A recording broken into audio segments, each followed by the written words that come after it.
Hi hello ಸ್ನೇಹಿತರೆ, welcome back to my channel. ಶ್ರಾವಣ ಮಾಸದ ಶುಕ್ಲ ಪಕ್ಷದಲ್ಲಿ ಬರುವಂಥ ವರಮಹಾಲಕ್ಷ್ಮಿ ಹಬ್ಬ ನಮ್ಗೆ ಯಾವ ದಿನ ಬಂದಿದೆ ಅನ್ನೋದಾದರೆ 21ನೇ ತಾರೀಕು ಅಂದರೆ ಈ ಫ್ರೈಡೇ ನಮಗೆ ವರಮಹಾಲಕ್ಷ್ಮಿ ಹಬ್ಬ ಬಂದಿದೆ.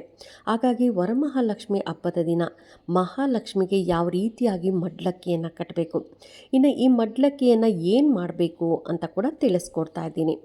ಈಗ ನೋಡಿ, ಒಂದು ತಟ್ಟೆಯನ್ನು ತೊಗೊಂಡಿದ್ದೀನಿ. ಇದನ್ನು ನೀವು ಪೂಜೆ ಮಾಡುವ ಸಮಯದಲ್ಲಿ ನೀವು ಮಡ್ಲಕ್ಕಿಯನ್ನು ಇಟ್ಟು ಅಮ್ಮನಿಗೆ ಪೂಜೆಯನ್ನು ಮಾಡಬೇಕಾಗತ್ತೆ.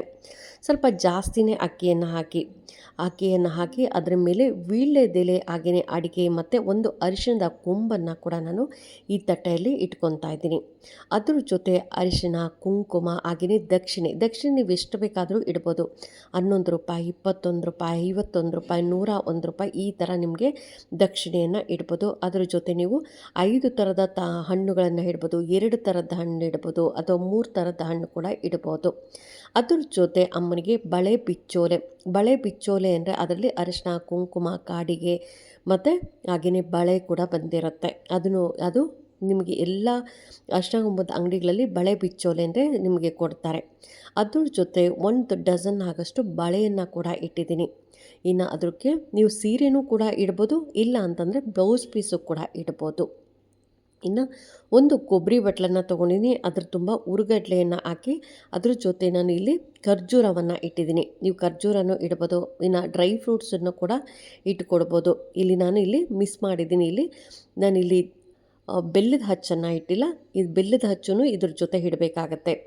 ಇನ್ನು ಇದ್ರ ಜೊತೆ ಒಂದು ಸಂಪೂರ್ಣವಾದ ಒಂದು ತೆಂಗಿನಕಾಯಿ, ಅಂದರೆ ಒಡೆದಿರುವಂಥ ತೆಂಗಿನಕಾಯಿ ಎಲ್ಲ ಪೂರ್ಣ ಇರುವಂಥ ಒಂದು ತೆಂಗಿನಕಾಯಿ ಮತ್ತು ಹೂವು, ಆ ಸಮಯದಲ್ಲಿ ಯಾವುದು ಹೂವು ಇರುತ್ತೋ ಆ ಹೂವನ್ನು ಇಡ್ಬೋದು.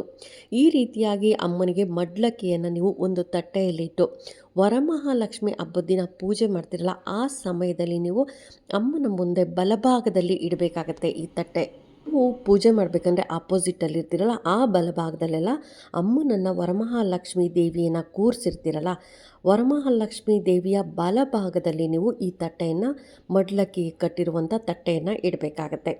ಇನ್ನು ಆ ದಿನ ಆದಷ್ಟು ನೀವು ಬ್ರಾಹ್ಮಿ ಮುಹೂರ್ತದಲ್ಲೇ ಪೂಜೆಯನ್ನು ಮಾಡ್ಕೊಳ್ಳಿ. 21ನೇ ತಾರೀಕು ಶುಕ್ರವಾರ, ಆದಷ್ಟು ಬ್ರಾಹ್ಮಿ ಮುಹೂರ್ತದಲ್ಲೇ ಪೂಜೆಯನ್ನು ಮಾಡ್ಕೊಬೇಕು. ಇದನ್ನು ನೀವು ರಾತ್ರಿಯೇ ತಟ್ಟೆಯನ್ನೆಲ್ಲ ಪೂರ್ತಿ ರೆಡಿ ಮಾಡಿ ಇಟ್ಕೊಂಡು ನೀವು ಬೆಳಗ್ಗೆ ಹಾಗೆಯೇ ತಟ್ಟೆ ತೊಗೊಂಡೋಗಿ ಅಮ್ಮನ ಬಲಭಾಗದಲ್ಲಿ ಇಟ್ಟು ಪೂಜೆಯನ್ನು ಮಾಡ್ಕೊಬೋದು.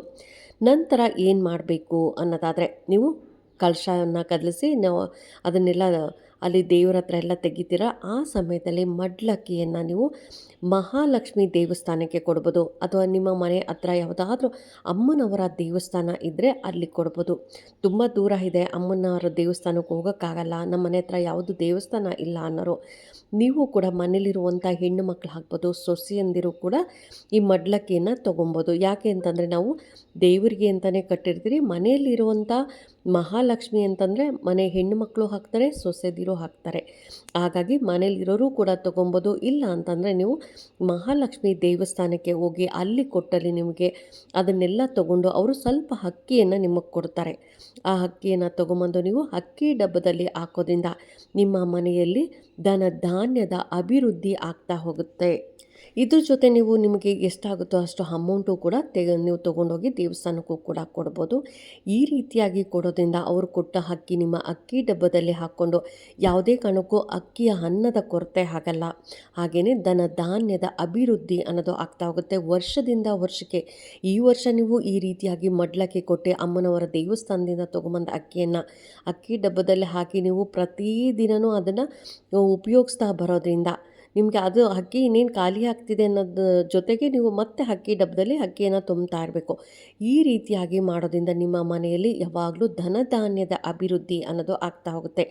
ವರ್ಷದಿಂದ ವರ್ಷಕ್ಕೆ ನಿಮಗೆ ಎಷ್ಟು ಚೆನ್ನಾಗಾಗುತ್ತೆ ಅಂತ ನೀವೇ ನೋಡಿ. ಹಾಗಾಗಿ ಈ ವಿಡಿಯೋ ಹೇಗೆ ಅನ್ನಿಸ್ತು ಅಂತ ಕಾಮೆಂಟ್ ಸೆಕ್ಷನಲ್ಲಿ ಕಾಮೆಂಟ್ ಮಾಡಿ, ಲೈಕ್ ಮಾಡಿ, ಶೇರ್ ಮಾಡಿ. ಇನ್ನೂ ನನ್ನ ಚಾನಲ್ಗೆ ಯಾರೆಲ್ಲ ಸಬ್ಸ್ಕ್ರೈಬ್ ಮಾಡದೆ ಹಾಗೆ ನೋಡ್ತಾ ಇದ್ದರೆ ಎಲ್ಲರೂ ಸಬ್ಸ್ಕ್ರೈಬ್ ಮಾಡ್ಕೊಳ್ಳಿ. ಪಕ್ಕದಲ್ಲಿರೋಂಥ ಬೆಲ್ ಐಕಾನ್ ಪ್ರೆಸ್ ಮಾಡೋದ್ರಿಂದ ನಾನು ಹಾಕೋ ವಿಡಿಯೋಗಳೆಲ್ಲ ಬೇಗ ಬಂದು ತಲುಪುತ್ತೆ. ಈ ವಿಡಿಯೋಗೆ ಒಂದು ಲೈಕ್ ಕೊಡಿ, ಆದಷ್ಟು ಶೇರ್ ಮಾಡಿ ಅಂತ ಹೇಳ್ತಾ ಥ್ಯಾಂಕ್ ಯು.